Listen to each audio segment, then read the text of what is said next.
I like to start my talks off with some expectations so that you know whether or not to get out your phone and check Twitter. So this talk, I'm going to go over the typical life cycle of a component, not the component life cycle. You'll see what I mean in a little bit.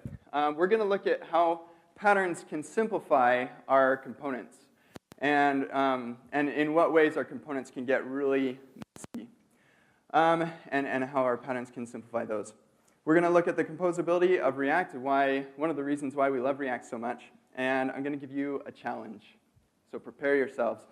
I'm not going to be talking about how to implement these patterns. I'm going to be referencing a bunch of patterns that you may or may not have heard of before. Mostly this talk is to inspire you to learn about these patterns and then apply them to your components to make make happier components and be happier using those components. So if you do want to learn about this stuff, definitely Learn React. I've got a free course about that. And then once you got React down solid, I've got another course on Egghead about these patterns specifically. So if you want to learn about these, like the how for this stuff, then that's a good place to go. You ready to get started? Okay, now that the kind of boring stuff is over. Okay, so we're going to be working with this autocomplete component, or this accordion component. So I can open up the different items in the accordion, and it's pretty typical, and it allows me to, okay, it's not going to play again. Just remember that. Don't look away because you'll miss the video playback. Yeah, so I can open up each one of these, and you build this component, you're like, sweet, I've solved my use case. I'm going to package that up, encapsulate that logic, make an accordion component, and then you just pass items to it that have a title and content. It's perfect, right? We've all built a component or you've built components similar to these. And then somebody comes around to you and says, hey, listen, I saw that you have this accordion component. It's really awesome. And one of the things we love about React is how easy it is to share code between different places in the app, right? So could I maybe use that accordion component? And you say, yeah, totally. You just import accordion from my component's accordion, and then you just pass these items. They have to be structured like this. And they say, yeah, that's fine. I have one problem, though. My accordion needs to be rendered a little differently. I need it to render the content above the items. You say, yeah, okay, yeah, I can do that. So you get into your render method. You say if above, this.props.above, then we'll render the content above. And then, yeah, that's fine. Not a big deal. And they say, great, thanks. This is working so well.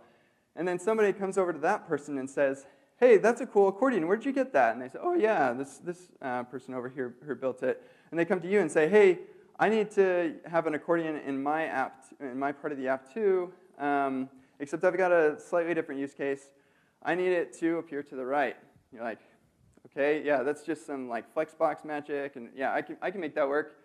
And so you build that, and you say, okay, now I have a right prop.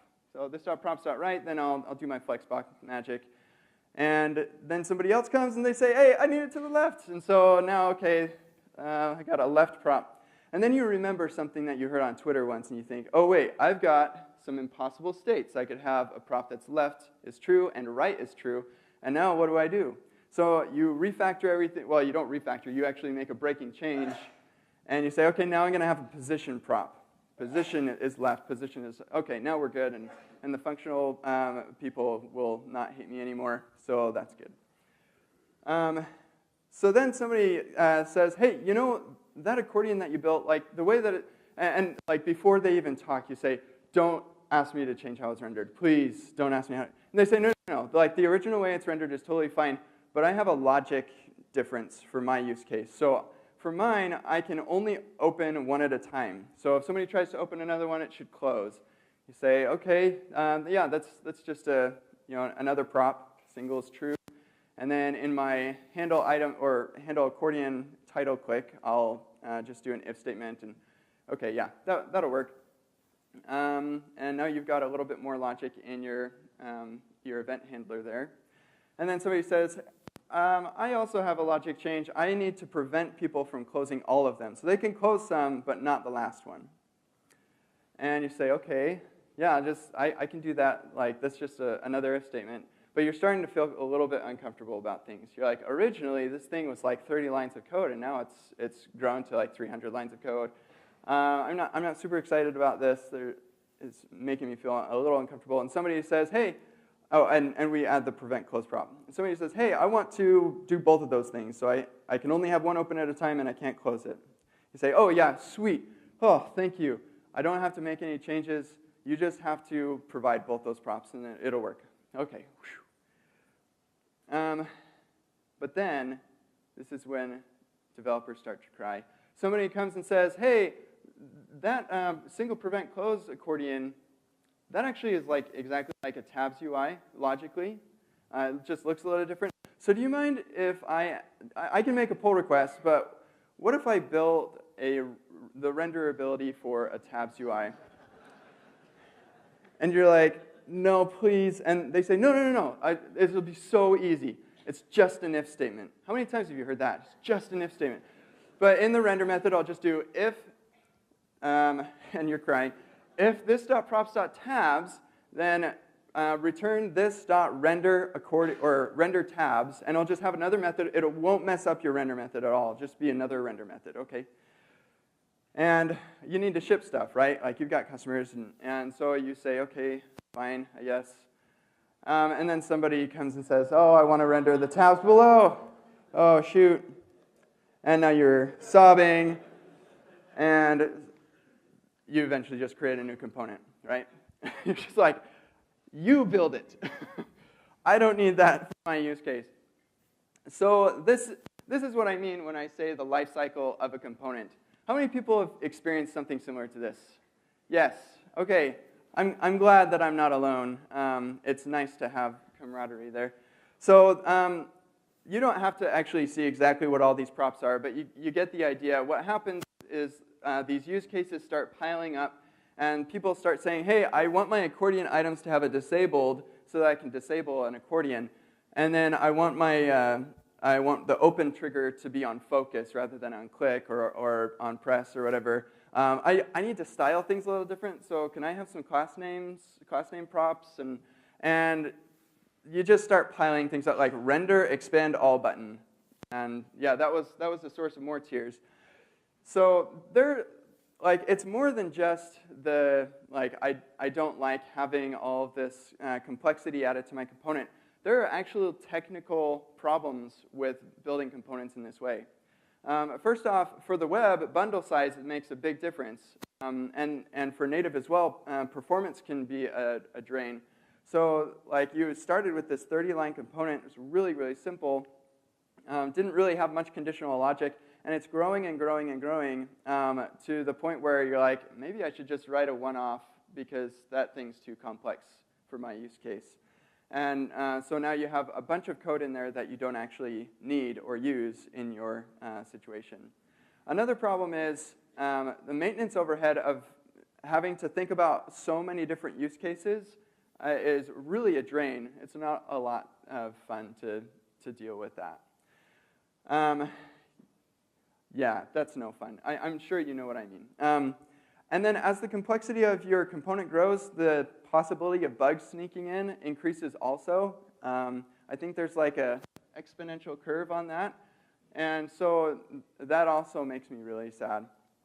And the API, originally it was just like one prop, items. But now we've as many props as you can imagine. When I was researching or looking for examples for this talk, I asked on Twitter, what's the most props that anybody has seen on a component? Somebody showed me an open source component that had 125 props. It was a reusable component. I mean, it was pretty complex. It was date picker. That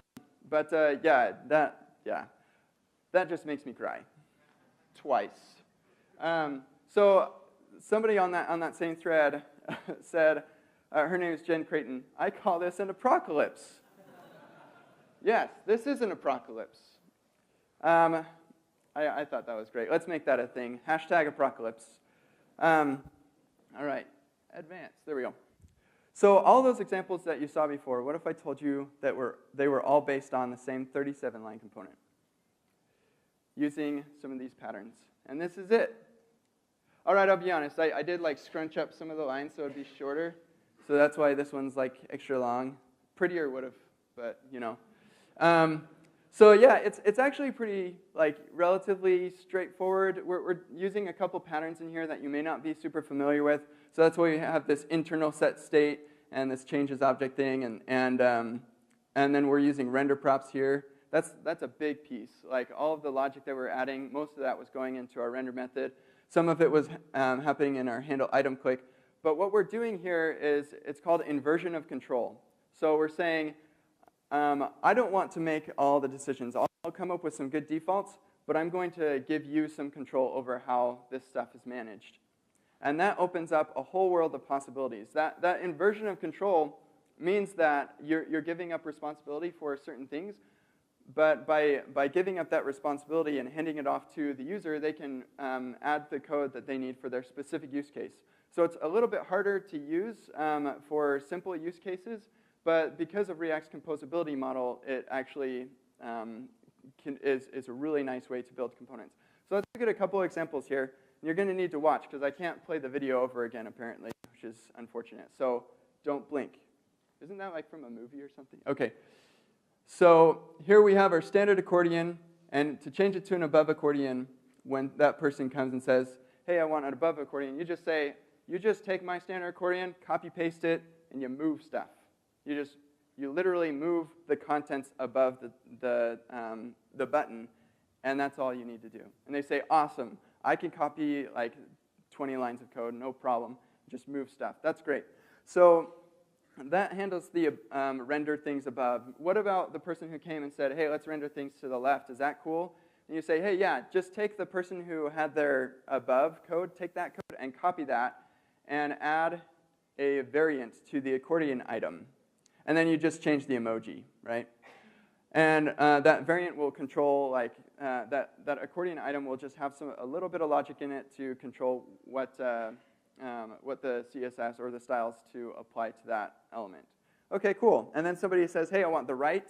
I'm going from left to right. So take the left, and then just swap the content again. Swap the content in the button, and now I have a really awesome right experience. So you're getting some code duplication here, and you could abstract some of this stuff into a single component to handle some of these use cases without making the base component any more complex. And so that's awesome. People opt into the complexity that they want. And then somebody says, hey, I want to take that standard component, but I want to add the single click behavior. So you say, great, I've implemented the state reducer pattern, and so now all you need to do is write a 4-line reducer function that will control that logic. And you just add that state reducer, that single reducer to the props. And magic ensues. It now behaves the way that you want it to. And then somebody says, well, that single reducer isn't doing what I want. I want to prevent clicks. And so you say, OK, yeah, just swap that single reducer for the prevent close reducer, and now you're set. And then that person comes and says, I want both. Can I have both? And you say, yes. You write this 10-line combine reducers function, and you can combine the prevent close and single reducers together to get that state behavior. Cool. And then the tabs people come, and they're like, hey, listen, I noticed that state reducer thing. Can I have my tabs? And you say, absolutely, yes, you can. In fact, let's write a tabs component right now. Here it is.